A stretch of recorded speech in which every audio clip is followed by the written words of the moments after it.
इसके पहले कोई ना कोई सेंटेंस रहा है, इसका मतलब इसके पहले कोई सेंटेंस रहा है, क्योंकि जो भी बात हो रही है वो पैसेज की हो रही है।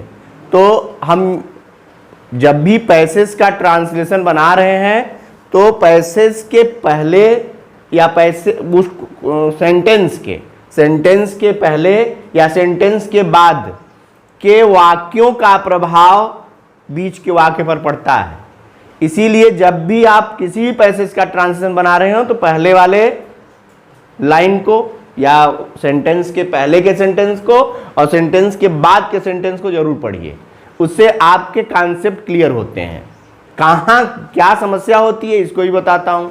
जैसे जब आप कोई भी शब्द आ गया हो, कोई प्रोनाउन, स्पेशली प्रभाव पड़ता है प्रोनाउन पे, क्योंकि प्रोनाउन जो होता है वो अपने नाउन के लिए आता है, ठीक है, यानी नाउन के ही प्लेस पर आने वाला शब्द होता है। इसीलिए यदि कोई प्रोनाउन प्रयोग करने जा रहे हैं तो जब तक हम पहले के सेंटेंसेस नहीं देखेंगे तब तक उसका जो है प्रोनाउन सूटेबल नहीं हम सेट कर सकते हैं।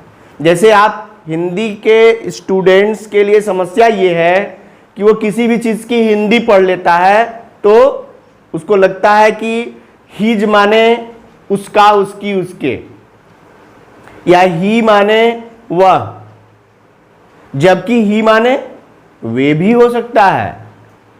अब ये वे शब्द जो है, यानी हिंदी का जो शब्द वे या उन्होंने है, ये प्रोनाउन है और ये किसके लिए प्रयोग किया गया है, जब तक हम ये तय नहीं करेंगे तब तक हम उसका सही वर्ड अंग्रेजी में प्रयोग नहीं कर सकते।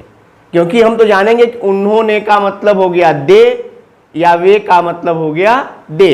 गलती क्या हो गई कि जब उन्होंने, जैसे हम कभी कभी सेंटेंस में क्या करते हैं कि उन्होंने सम्मानजनक शब्द के रूप में किसी अपने से बड़े के लिए प्रयोग करते हैं।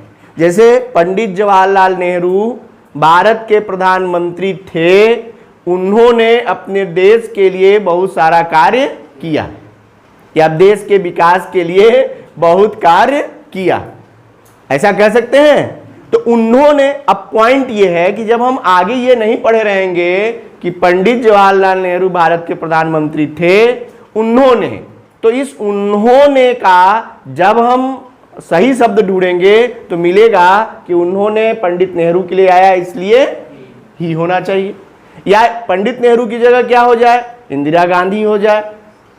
श्रीमती इंदिरा गांधी भारत की प्रधानमंत्री थी, उन्होंने भारत के विकास के लिए बहुत सारा कार्य किया। तो उन्होंने, फिर उन्होंने, यानी ये डिसाइड करेगा कि प्रोनाउन किस नाउन के लिए आया है, तभी हम सही शब्द का प्रयोग कर पाएंगे। यही है शब्दों की उपयुक्तता, सुटेबिलिटी ऑफ द वर्ड्स। तो जब तक हम पैसेज का, स्पेशली जब पैसेज के ट्रांसलेशन बना रहे हो, तो सबसे महत्वपूर्ण सावधानी यही होगी कि हम उसके पहले के सेंटेंस जरूर पढ़ें। दूसरी चीज, बाद के सेंटेंस को पढ़ना क्यों जरूरी है, क्योंकि इस वाक्य की कुछ बातें सेंस में आगे दी गई होंगी जिसको इसमें हमें समझना होगा। ये बात पैसेज से ही क्लियर की जा सकती है। तो इसको जब आप पैसेज पढ़ेंगे देखेंगे कुछ बातें आगे वाले वाक्य में समझ में आ जाती हैं कि अच्छा ये बात इसके लिए हो रही है, तो हम उसके लिए एक सूटेबल वर्ड चुन लेते हैं। इसीलिए पैसेज का ट्रांसलेशन सावधानी से बनाना चाहिए और पूरे वाक्य को कम से कम 2 बार 3 बार पढ़ना चाहिए, फिर जाकर के वाक्य को बनाना शुरू करना चाहिए। जैसे यहाँ बीच